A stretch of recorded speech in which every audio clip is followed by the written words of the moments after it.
what's up? This is Reed. The Wyze Cam V3 is here, and wow, just like many of you, I was surprised to find out Wyze was even working on this camera. Wyze sent me this for an early look, which I've had for a little over a week. It has some major upgrades over the V2. Like, look at this low light footage compared to the V2 camera. Plus, it's keeping the $20 price. I'll be going over all the changes and help you decide if it's worth upgrading. Alright, let's first look at the outside and see what's new. It has the same familiar design. It's basically a white box on an adjustable stand. The corners are more rounded, which I think looks better. The stand is improved with 3 mounting options. First is the magnet on the stand that is the same as the V2. Next is a cutout for a screw if you want to mount it. Also, you can remove the stand completely to reveal a 1/4 inch threaded mount. This makes it easy to attach to tripods. You'll notice the back is different. The USB port is gone and the charging port is changed. It's kind of like a little rat tail. That's because it's now IP65 rated and can go outdoors. Yeah, Wyze Cam Outdoor is having some serious jealousy issues right now.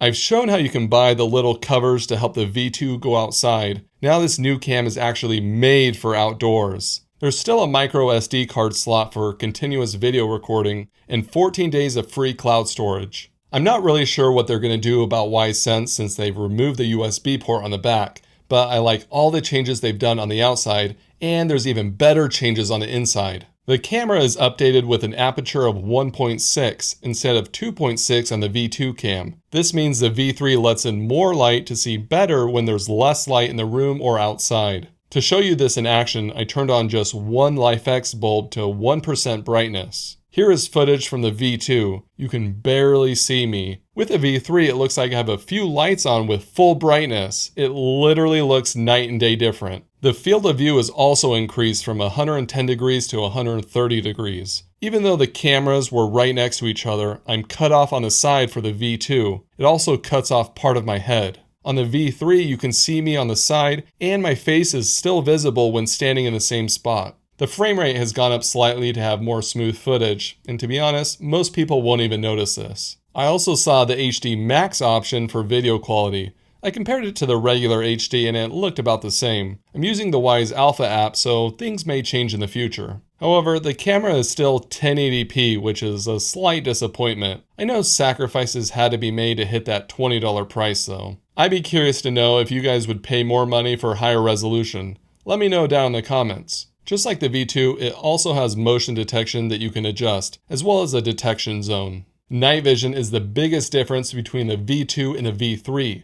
Now on the V3, there are 2 options for IR and a starlight sensor for color night vision. Yeah, you heard me right, a starlight sensor on a $20 camera.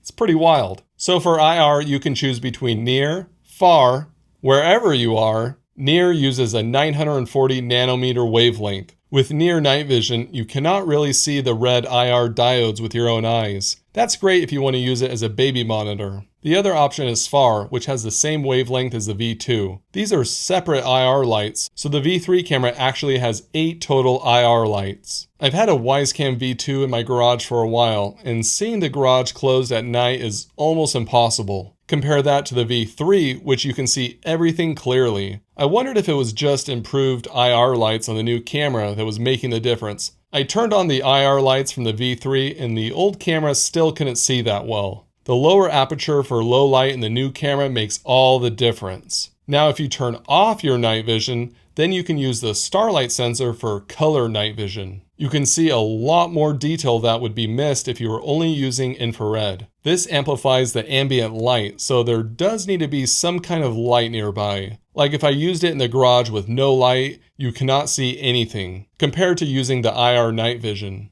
One thing I noticed is that if I had some lights on indoors, even if they weren't that bright, it made a huge difference with color night vision. This is important because you cannot set a threshold to use color night vision in low light settings in IR if it's pitch black, so you'll have to pick the best setting that's right for your home. What you could do is always leave off the night vision, then set up an automation rule in the Wyze app to turn on a Wyze bulb inside if the camera detects motion outside. That way the color night vision will always have enough light to see who it is. The last major update to the camera is the speaker. It's much more loud and clear compared to the V2.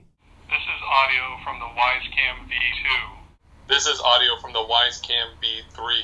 Compared to the outdoor camera, it's not even close. This is audio from the Wyze Cam Outdoor. This is audio from the Wyze Cam V3. You also don't have to hold down the microphone button when speaking. Hey Reed, it looks like you missed a spot. But right now it comes across as complete garbage. Oh, sorry, I can't understand what you're saying right now. With the better speaker, there's a mini siren that's 80 decibels. The microphone is also good. Just doing some light reading. Of course, many of the things that you might like or not like about Wyze cameras are here as well. For example, scrolling through the continuous video recording is clunky, but it's smoother than it's been in the past. There are 14 days of free rolling cloud storage, but still the 5-minute cooldown period between time it can detect again, and the limited 12-second clips. You can pay for the Cam Plus subscription, which isn't that expensive, but the person detection has a ways to go. The V3 also still has the CO and smoke alert detection, which is a nice bonus. Okay, now the question is, do you need to upgrade your V2 cam? Well, it really depends on how you'll use your camera. If you use your Wyze Cam as a security camera on your front porch already, or like me in the garage, then you should think about upgrading. The majorly improved night vision and wider field of view will make a big difference. Plus, these are actually made for outdoor conditions. If you use your Wyze Cam as a baby monitor or to keep an eye on your pet while you're gone, it's probably not worth upgrading. I don't think your pet will care if the speaker is a little more clear. Hey Luna, we're about to get home. Can you go get dinner ready? The Wyze Cam V3 almost makes the outdoor cam that came out earlier this year obsolete. The V3 works way better and has the option for continuous recording without draining any batteries. Unless you want to put a camera in a tree where there's no power nearby, I would go for the V3 and use a 25-foot power cable that works well. Pre-orders start today and it will start shipping in mid-November. And I'm glad to see Wyze get back to improving the camera that made them so popular. And I cover a lot of Wyze devices on this channel, so make sure to subscribe if you want to see more. Thanks for watching, and we'll see you again next time.